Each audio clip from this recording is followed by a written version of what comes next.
E aí galera, oi! Pessoal, a aula de hoje, biotecnologia e engenharia genética. A biotecnologia, galera, a gente começou desde cedo, milenarmente, a gente já fazia biotecnologia.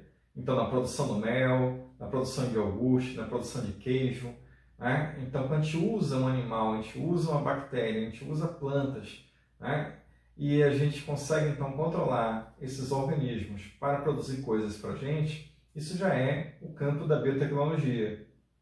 E a engenharia genética é a manipulação do DNA dessas espécies, ou seja, a manipulação do genoma dessas espécies. E a partir disso, então, a biotecnologia se torna muito mais abrangente, né, quando adiciona aí essa engenharia genética.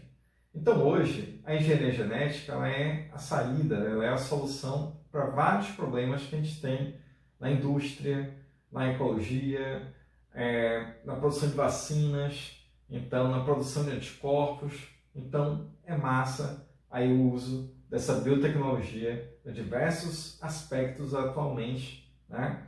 Então, nesse novo cenário aí de pandemia. Galera, então vamos lá, vamos tentar entender como é que essa coisa funciona.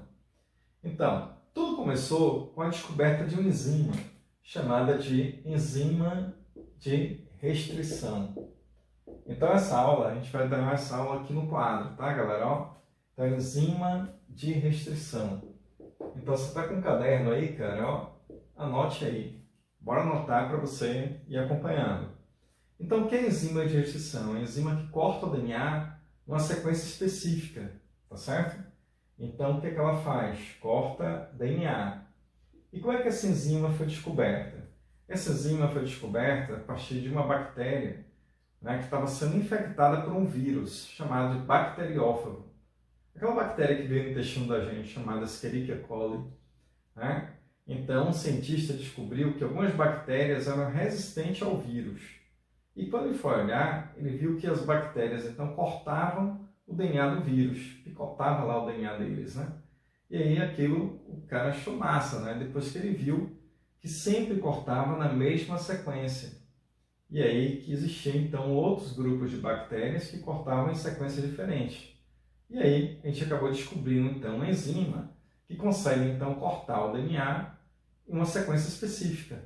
E isso é massa. Então lá vai uma aplicação bem rápida de como é que isso funciona. Então quer dizer que se eu tenho aqui uma enzima de restrição que corta o AATT, tá? Eu posso ter também a sequência palindrômica. O que quer dizer isso? A sequência complementar. Então, lembra? Ó, AATT. Olha aí, aqui embaixo também, né? Reparem, quando você lê assim, ó, AATT, né? Mas quando você lê assim também, AATT. Então, a enzima de restrição, ela corta, né, o segmento DNA. E ao cortar esse segmento DNA, olha aí, galera, ó, nesse sentido aqui, ela está fazendo esse corte e eliminando ali aquela sequência. Beleza, ótimo. Vamos supor que aqui eu tenho uma outra espécie, né? Digamos que aqui é o DNA de uma bactéria. E aqui vai ser o DNA humano. Vou colocar de outra cor para ficar mais fácil e vocês entenderem isso. Ó. Então isso aqui é o DNA humano. É o DNA que tem um gene, por exemplo, o gene da insulina. Aquele hormônio que regula a glicose no sangue, né? Que o diabético tem que tomar. Olha que interessante. Então, digamos, ó, gene humano, e isso aqui é o DNA bacteriano, ó, o DNA de uma bactéria. Então, o que eu estou fazendo? Estou usando uma enzima de restrição que vai conseguir cortar o DNA na sequência ali, ó, AATT, tá? E aí eu vou deixar esse AATT aqui, ó, essa sequência ligante dessa forma. Então, o que significa? Que eu vou usar uma outra enzima para cortar essa sequência daqui de baixo, ó. AATT, tá vendo? Ou seja, TTAA, que na verdade é o ATT também aqui, né? Se a gente ler do contrário, ó. Então, se eu uso a enzima que corta essa sequência aqui e que corta essa de cá, significa o que, galera? Significa que esses DNAs, humano e bacteriano, vão se tornar um só. Por quê? Porque todo A se liga a T, lembra? Todo G se liga a C. Então, quando isso aqui acontecer, usei a enzima, cortei olha que lindo o que vai acontecer. Quer dizer que você vai ter aqui o DNA com uma extremidade bacteriana, né? E a outra extremidade aqui, ela é humana, com aquele gene que você inseriu na bactéria. Ou seja, né, esse AATT aqui, ele é humano, né? Enquanto que aquele TTAA, que eu vou colocar de preto aqui para você ver, olha galera, ó, ele é bacteriano. Então o filamento de DNA bacteriano e humano se fundem, né? Porque o que é que liga o DNA? São as bases nitrogenadas, né? Então T com A, com T, G com C, e assim ocorre a tecnologia chamada DNA recombinante. Então, através desse DNA recombinante, é que a gente tem a produção de um monte de coisas aí que a gente vai chamar de transgênicos, né? Então, que são organismos transgênicos, né? Que usa basicamente essa tecnologia aqui, né? Você cortar o DNA de uma espécie e poder inserir esse DNA em outra espécie. Então, o que eu fiz aqui foi apenas mostrar para vocês uma aplicação dessa enzima de restrição. Mas existem várias outras aplicações, certo? Em relação a essas enzimas de restrição. E quais são essas aplicações? Isso é muito show de bola. Então, quer dizer que além de possibilitar, né, o DNA, a mistura de DNA de espécies diferentes e produzir aí os transgênicos, né? Vamos colocar aqui, eu quero que vocês escrevam isso, ó. Uso, né? Transgenia. Então, o que é transgenia? Né? A produção de organismos transgênicos, ou chamado de OGMs, né? Organismos geneticamente modificados. A gente tem também, então, a produção dos testes genéticos, né? Então, os testes genéticos, quer dizer, teste de DNA paternidade, teste de DNA chamado de fingerprint. Então, o que é o fingerprint? A impressão digital de DNA, né, que também vai ser feito usando essas enzimas, tá? Que mais? A gente tem aqui a terapia gênica, você cortar genes humanos, né, normais, substituir esses genes por genes defeituosos, né? Então a gente chama isso de terapia gênica, e vários outros usos aqui dessa enzima de restrição. Então quer dizer que o grande lance da engenharia genética é a enzima de restrição, cortar o DNA. E isso é o começo de tudo, beleza? Para fazer essa manipulação genética. Beleza?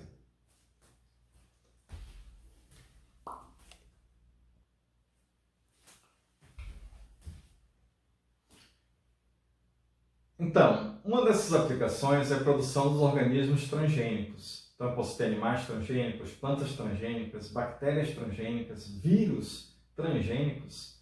Então, tudo aquilo que tem o DNA de uma outra espécie é o que a gente vai chamar de transgênico, beleza?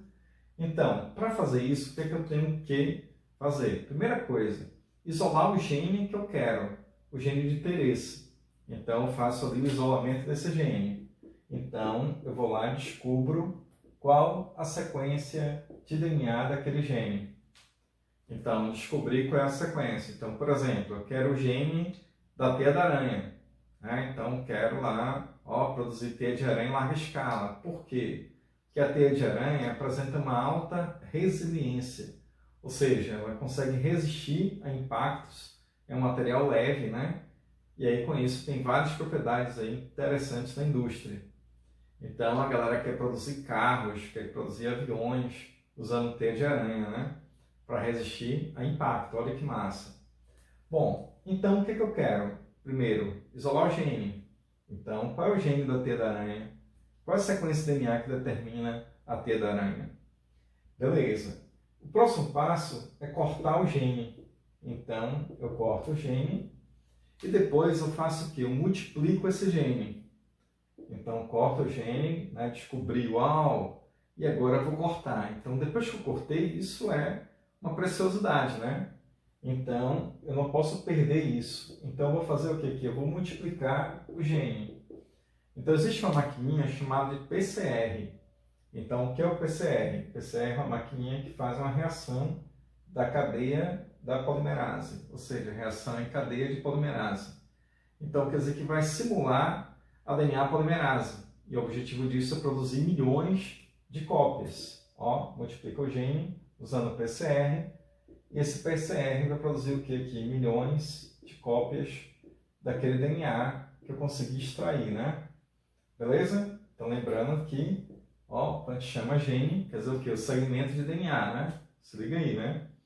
Bom, o próximo passo é inserir isso no vetor, né? Então tem que escolher um vetor. Esse vetor é o que vai inserir esse gene na célula-alvo. Então, o que seria essa célula-alvo, né?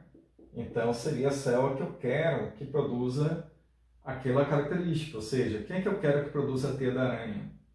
Então, aqui os brasileiros apostaram na cabra, né? Eles queriam produzir a cabranha, a cabra-aranha, ó, a cabra que produz teia de aranha, minha parente aí, né? Então, observe, né?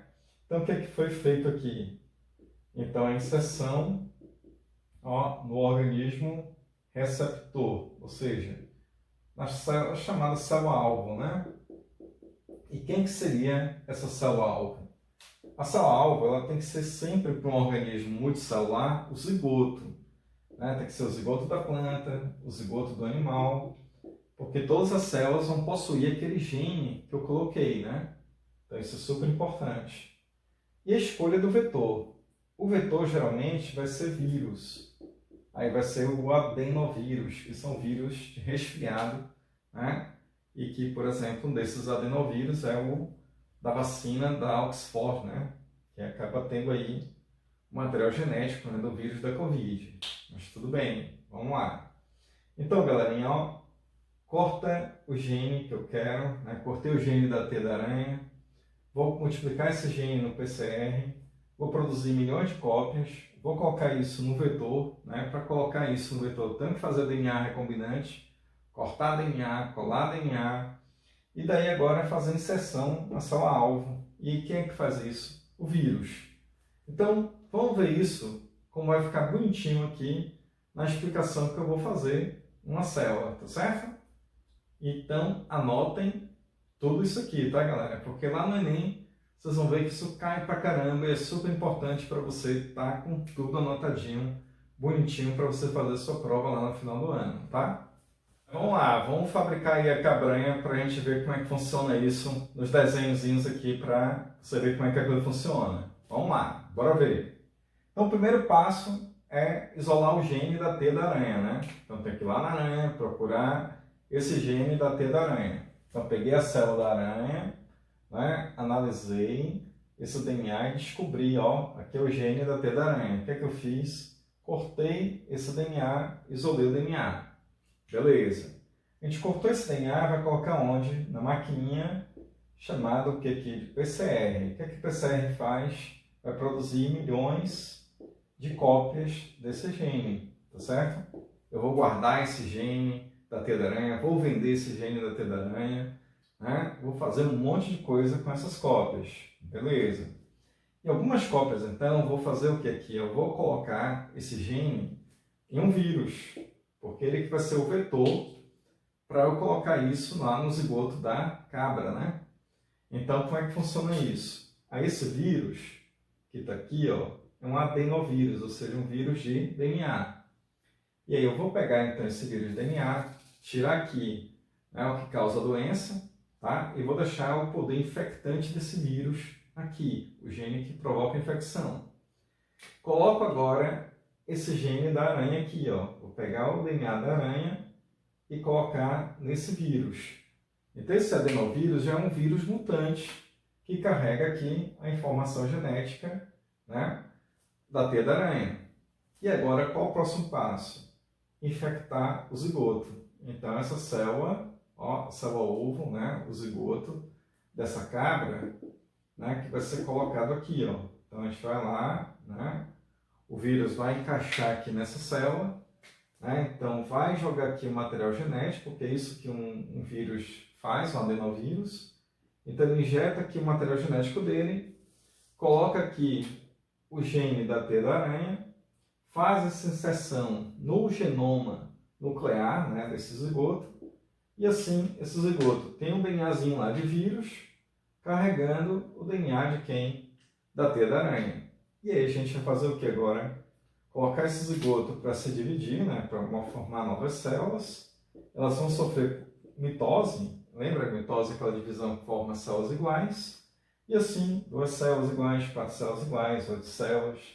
E aí tem aqueles estágios, né, do desenvolvimento embrionário, que é morula, blástula. E quando chega nessa fase chamada de blástula, é a fase que a gente vai implantar isso numa barriga de aluguel, né, numa cabra, né, que vai ser horrível que eu desenhe a cabra, mas deixa a cabra quietinha aqui. Ó, então essa é a cabra que a gente vai colocar com barriga de aluguel. E aí, depois de um tempo, vai nascer o que aqui? Vai nascer a cabranha. Então, quem vai ser a cabranha? A cabranha que vai produzir a teia da aranha. Beleza? Show de bola? Bora ver aqui os poderes do Homem-Aranha em ação? Olha lá, ó. Ah, que massa! Olha lá, ó. Teia da aranha ali, prendendo ali o apagador, tá vendo? Olha que show de bola! Beleza, galera. Então, é assim que a gente produz qualquer organismo transgênico, ou seja, um animal transgênico foi dessa forma. E uma planta transgênica, do mesmo jeito, entendeu? A gente tem que achar o vetor.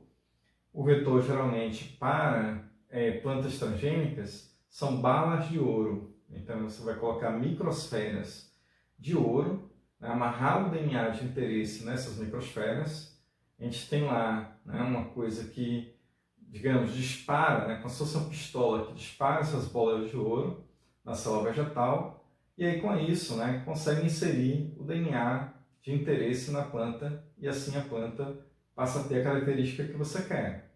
Então hoje a gente tem um monte, né, de plantas transgênicas, e essas plantas têm diferentes, né, interesses aqui em relação à agricultura. Por exemplo, né, o principal delas, né, é a chamada Bacillus thuringiensis. Calma aí. Né, que tem o gene de uma bactéria chamada Bacillus thuringiensis. E esse Bacillus thuringiensis a gente chama aqui de BT. Então, esse BT é o que? Uma bactéria, né, Bacillus thuringiensis, que produz uma toxina. E essa toxina ela acaba sendo o que aqui? Um inseticida. Então, o que é que os cientistas lá fizeram?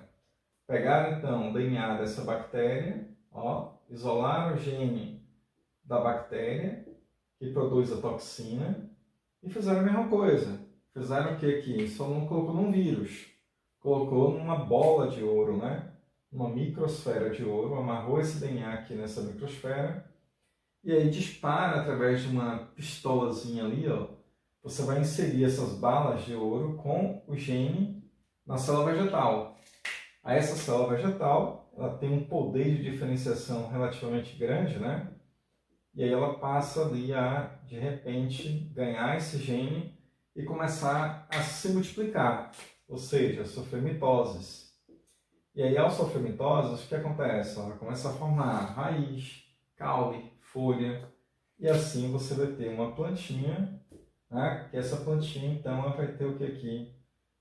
No caule, raiz, folha, tudo igual, né? Todas as células iguais, contendo ali o gene da bactéria, que nesse caso produz a toxina que é inseticida. Então significa, se você tiver um inseto comendo a raiz, comendo o caule, comendo a folha ou comendo a flor, né, dessa planta, ele vai morrer porque, nesse caso, você tem uma planta que ela é um inseticida. Então lá, ó, o bichinho aqui veio aqui, ó, foi lá, ó, que plantinha bonitinha. E aí, quer dizer, comeu, o que aconteceu? Morreu, tá vendo? Então é assim que funciona, né, essas plantas transgênicas em relação a essa questão da transgenia dos animais, tá vendo? Então, quer dizer que você tem plantas que hoje elas são inseticidas. Bom, professor, e aí? Ora, se mata inseto, será que dá problema também na gente? Será que isso vai matar a gente? Bom, foram feitos vários testes e mostraram que não, né? Que isso não tem nenhuma interferência no nosso corpo, tá? Isso ocorre mais lá a nível dos insetos. Tranquilo. Mas tem alguma vantagem? Tem. Porque a gente sabe que os inseticidas, né, que são usados, eles são carcinogênicos, ou seja, provocam câncer, provoca vários danos no sistema nervoso central, provoca danos no sistema nervoso periférico, provoca danos nos ossos, coração. Então, você tem um efeito cumulativo desses inseticidas no ambiente durante anos, né? Quando isso aqui ele cai na água, né? Então, o inseticida químico em si, ele é um problema muito grave. E a gente tem agora um inseticida biodegradável. Essa seria a vantagem. Mas ainda fica a dúvida, né? Pô, se mata insetos, será que isso vai causar alguma coisa na gente? Então, resta essa dúvida aí. Mas, no entanto, isso é super interessante do ponto de vista da agricultura, né? Em aumentar essa produção de alimentos. E aí tem essa grande vantagem. Beleza? Assim como eu trouxe aqui a questão da resistência a insetos, mas a gente tem também plantas que podem nascer resistentes a herbicidas. O que são herbicidas? Aquilo que foi feito para matar a planta. E aí, de repente, né, você não quer pagar um cara lá para poder limpar, né, capinar uma horta, e aí o que você faz? Bom, usa o herbicida vai lá e mata tudo quanto é planta. Beleza? Então, se de repente você planta uma coisa, essa coisa lá é resistente ao herbicida que você está fazendo, que você está aplicando, claro que vai ser uma vantagem imensa, né? Então, você tem essa planta. E aí, a Monsanto, né, uma empresa aí que vende o glifosato, né? Então, que é um herbicida, ela produz plantas, né, de soja, principalmente de soja, que são resistentes ao herbicida. E aí você tem essa grande vantagem, né? Então, você tem uma soja que é resistente a herbicida, que é resistente a inseto, né? E que aí corresponde a uma superprodução de alimento no planeta devido aí a esses organismos transgênicos. Bom, e a gente tem vários outros exemplos de organismos transgênicos. Então, a gente já tem aí, digamos, 3.500 produtos no mercado, né, que são transgênicos, galera. Então, é muita coisa mesmo, tá? Então, muitas coisas legais, né, super interessantes, outras que a gente fica em dúvida. Bom, uma delas super legal são as plantas com genes de vagalume. Olha que legal, plantas que fazem bioluminescência. Então, a galera fez isso aqui só para mostrar que realmente isso é possível, né? A gente fazer coisas como essa daqui que vocês estão vendo aí, ó, né? Então, bem legal e bem interessante. Bom, nessa mesma pegada dos transgênicos, o que acontece? Surgiu também aqui a terapia gênica. O que é terapia gênica? Você consertar genes defeituosos, né, que podem ser consertados usando o mesmo processo, tá, que a gente fez aqui para produzir os transgênicos. Vamos lá? Vamos ver como é que funciona essa história. Então, vamos supor que eu tenho uma pessoa que está com uma doença genética. E essa doença genética é a falta de alguma enzima, a falta de algum hormônio, a falta de alguma proteína, né, que está faltando nesse indivíduo que está doente. Bom, o que é que eu faço com esse indivíduo? Né? Então, o indivíduo está aqui doente, está lá na sofrência. Ok, galera? Ó, carinho de triste aqui para ele, certo? E aí, o que acontece? Então, está lá dodói. O que é que eu faço? Pego, então, as células da medula óssea dele. Digamos que isso funciona mais para células-tronco, né? Para a gente fazer terapia com célula-tronco. Então, a gente vai pegar uma célula da medula óssea dele, né? Geralmente célula aqui da bacia, e a gente extrai essa célula desse cidadão. Beleza, o que é que a gente vai fazer? Bom, a gente vai fazer o seguinte, o primeiro passo é isolar essa célula, tá, em laboratório, e inserir nessa célula, então, o gene normal. Como é que eu vou fazer isso? Ora, logicamente, tenho que pegar alguém aqui normal, né, isolar esse gene nesse indivíduo, fazer o mesmo processo que a gente fez antes, ó. Isola o gene de interesse. Então, o que é que falta nesse indivíduo? Tal proteína, tal enzima. Então, tiro esse gene, coloco onde? Coloco num vírus, olha que massa, que vírus, adenovírus, né? O vírus de DNA, o vírus de DNA que causa resfriado. A gente coloca esse DNA que está faltando aqui, nesse vírus, e a gente coloca isso para infectar essa célula. Olha aí que massa. Então, o que acontece? Esse vírus, né, vai começar a inserir o material genético dele e do indivíduo normal nessa célula, tá, galera? Ó. E aí começa então a produzir as proteínas. Lembra? Só que isso aqui, medula óssea, é célula-tronco. Célula-tronco podem sofrer o que aqui? Multiplicação, elas podem se multiplicar. Então essas células, ó, coloco elas para se multiplicarem, e aí se multiplicam, multiplicam, multiplicam, e aí de repente o que é que eu faço? Quando tiver X quantidade de células, eu injeto no paciente. E esse paciente agora, né, passa a ter células de medula óssea que produzem aquela proteína que estava faltando, tá? Aquela proteína estava defeituosa. Então isso funciona mais para doenças sanguíneas, né?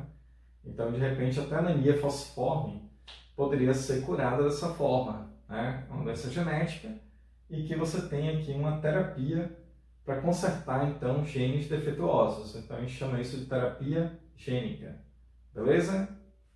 E aí, galera, já assistiram o CSI? CSI, então, tem lá o chamado investigador forense. O que é o investigador forense? É o investigador que entra lá na cena do crime para, dali, recolher tecidos, né? Que, nesse caso, então, corresponde a células de um determinado assassino, em um determinado local. Então, ocorreu um assassinato, ocorreu um estupro, ocorreu, né, algum crime violento. E aí, o que acontece, né? Então, pode ter havido briga. E se teve briga, significa o quê? Que ali vai ter resíduo de células, né? Resíduo de sangue, né? De repente esperma em caso de um estupro. Então é isso que o cientista forense vai procurar na cena do crime. Uma vez que ele acha, né, um DNA que não é da vítima naquele ambiente, então ali eu já tenho o DNA de um possível suspeito. Então principalmente se esse DNA estiver onde? Na unha, né, da vítima, que ao lutar com o agressor, né, conseguiu unhar o cara e de repente está lá na unha, né, as células daquela pessoa. Então, o que acontece? Aí o cientista, então, ou seja, o investigador forense, vai levar isso lá para o laboratório, e lá no laboratório o que é que eu faço? Bom, a gente vai fazer o quê? Análise do DNA. E essa análise do DNA a gente vai usar várias enzimas de restrição. E essas várias enzimas de restrição ela vai cortar o DNA. Vai deixar o DNA todo picotadinho, como vocês estão vendo aqui, ó.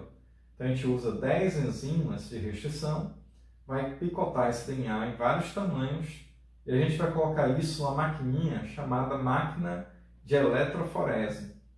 Essa máquina de eletroforese, a gente liga ela na tomada, tá? E existe um gel, né, onde a gente coloca numas canaletas esse DNA. E a gente coloca para correr e assim a gente vai ter a sequência de DNA espalhada, né, de forma que em relação ao tamanho das moléculas que existem ali. Então observe que cada um teria como se fosse um código de barras em relação a essa questão da sequência gênica de cada um. Bom, nesse caso significa o quê? Vamos ver aqui a situação. A situação é exatamente essa. A gente tem um crime onde aconteceu que a gente tem 3 suspeitos. Suspeito 1, 2 e 3. E ali está o sangue da vítima, tá certo? Do local. E, nesse caso, o sangue encontrado no local do crime. Então, quem é o criminoso? Né? Aí observe que vai ser aquele que tiver 100% de semelhança. Então, esse cara que tiver 100% de semelhança vai ser o criminoso. Beleza? Então, essa é a lógica do teste de fingerprint. Então, esse DNA fingerprint é o que a gente faz para resolver os crimes, né? Existe outra variação desse teste de DNA, que é o DNA paternidade. O DNA paternidade, como é que ele é feito? O DNA paternidade, a gente leva em consideração o seguinte, né? A gente tem um pai, uma mãe, isso significa o quê? Que 23 cromossomos vêm do pai e 23 vêm da mãe, não é isso? Ou seja, 23 moléculas de DNA vêm do pai, 23 moléculas de DNA vêm da mãe.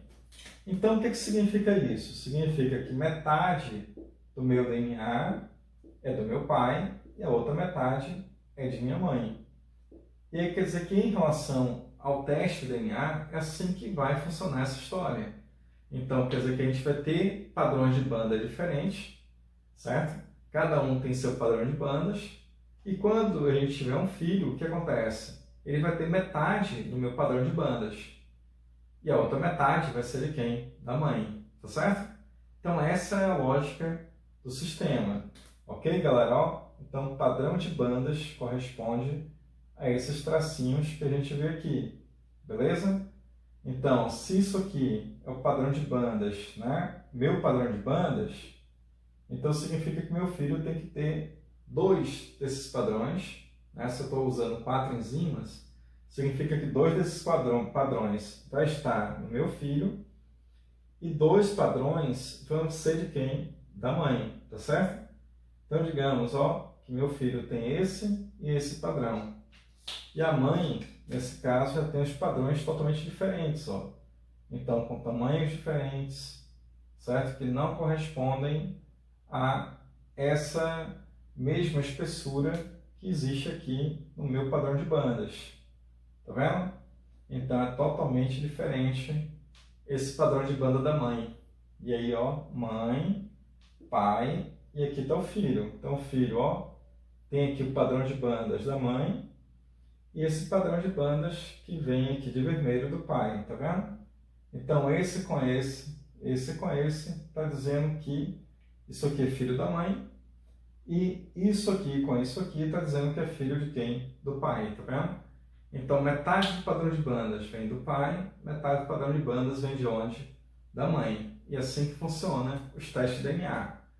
Bom, como vocês podem perceber em alguns testes que eu vou colocar aqui, e aí galera, ó, quem é que é o pai, né? Então, vamos tentar achar a resposta aí. Vou dar mais ou menos aí uns 30 segundos para vocês tentarem achar aí quem é o pai da criança. Então, a gente tem ali 2 suspeitos, né? E aí tenta ver ali quem é o suspeito que seria ali o pai da criança. Então, vamos lá. Vou dar um pausa, né, galera? Ó, e aí a resposta tá ali, né? Ó, a setinha lá dizendo, tá vendo? Então, por quê? Metade do padrão de bandas do pai, metade do padrão de bandas de quem? Da mãe. É assim que é o filho. Valeu, galera! Foi!